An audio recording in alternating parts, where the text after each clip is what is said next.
प्रणाम। आप कुर्सी पे विराजेंगे।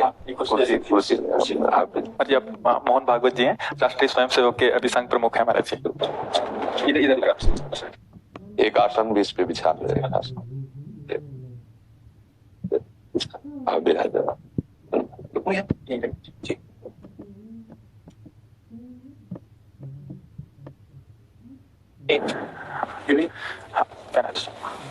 राधा राधा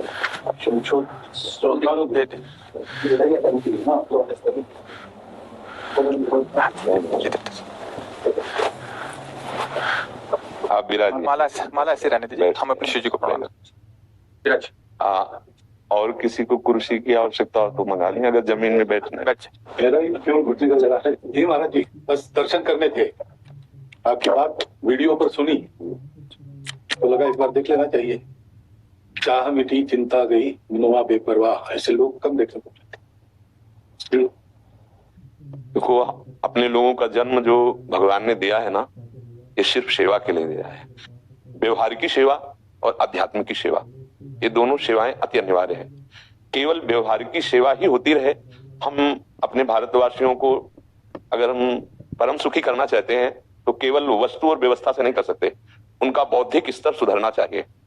आज हमारे समाज का बौद्धिक स्तर गिरता चला जा रहा है, बहुत चिंता का विषय है। हम सुविधाएं दे देंगे, हम विविध प्रकार की भोग सामग्रियां दे देंगे, लेकिन उनके हृदय की जो मलिनता है, जो हिंसात्मक वृत्ति है, जो अपवित्र बुद्धि है, ये जब तक ठीक नहीं होगी तब तक हमारा देश धार्मिक देश है। हमारे यहाँ धर्म की प्रधानता है। तो इसी बात को बार बार हम सबसे निवेदन करते हैं कि ये जो हमारी नई पीढ़ी है, इसी से हमारे राष्ट्र की रक्षा करने वाले प्रकट होते हैं।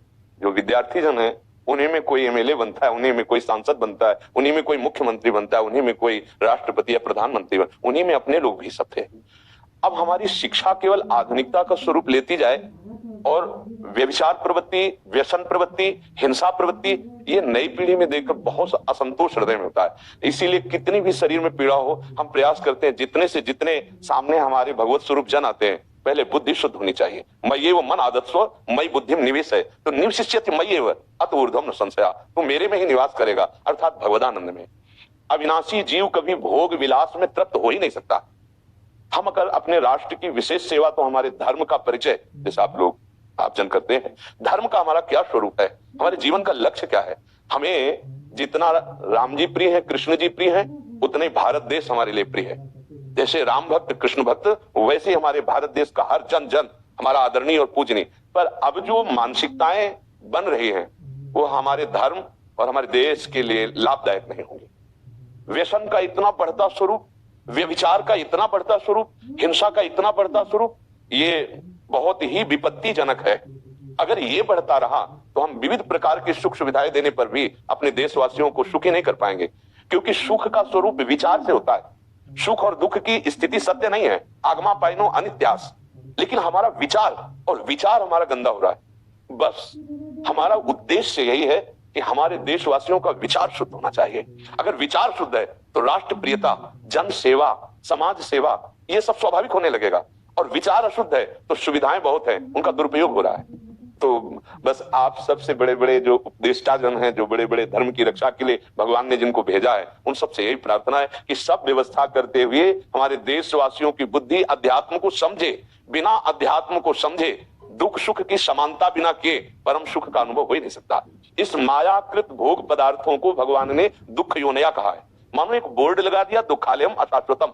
और हम सब यही चाहते हैं कि लौकिक भोगों को भोगने से ही हमारा राष्ट्र सुखी हो जाएगा या हम सुखी हो जाएंगे। नहीं, लौकिक भोगों को पूजन सामग्री बना करके और साध्य सच्चिदानंद प्रभु को रखा जाए तो आनंद की उमंगन हो जाएगी। बहुत सुंदर मानव जीवन का स्वरूप है, जिसे देव दुर्लभ कहा गया। दुर्लभो मानुषो देहो, लेकिन क्या दुर्लभता शब्द स्पर्श रूप रस गंध इन्हीं विषय के भोगने की या इन्हीं सुविधाओं के लिए दुर्लभ कहा गया? दुर्लभ है किसी सच्चिदानंद सुख के लिए। और उस सुख को तो हम भूले हुए, एकदम बहते हुए शब्द स्पर्श रूप रस गंध के प्रवाह में चले जा रहे हैं और इसी को सौभाग्य समझ रहे हैं कि हमें सुख प्राप्त हो रहा है। नहीं, हम सबसे प्रार्थना करते हैं कि आप अपने धर्म को समझिए।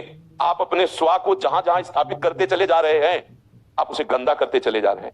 मदिरा में, हिंसा में, द्यूत कीड़ा में, व्यभिचार में, इसे दोष नहीं समझा जा रहा है। और हमारे शास्त्र और हमारा धर्म इसको निषेध करता है। कलयुग की स्थिति बताई गई है। छोटे छोटे बच्चे व्यसन करने में लग गए।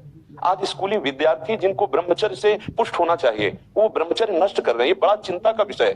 हमारे देश के लिए जो जवान चाहिए, हमारे देश के लिए जो भक्ति चाहिए, उसमें बुद्धि और शरीर बल दोनों होना चाहिए। शरीर बल क्षीण हो रहा है क्योंकि व्यभिचार प्रवृत्ति में बहुत कमजोर अवस्था में, जैसे गेहूं की फसल है और गलेथ में काट ली जाए तो ना दाना मिलेगा ना सही भूस मिलेगा, ऐसे ही 20 वर्ष की अवस्था तक यदि ब्रह्मचर्य नष्ट कर दिया जाए तो वो गृहस्थ के योग्य में नहीं रह सकता। राष्ट्र सेवा की क्या बात है। हमारे राष्ट्र सेवा के लिए बहुत विशाल हृदय की आवश्यकता है, हमारे शरीर को बहुत स्वस्थ रखने की आवश्यकता है, तभी हम समाज सेवा, राष्ट्र सेवा, तो शरीर और बुद्धि दोनों का स्वस्थ होना बहुत आवश्यक है।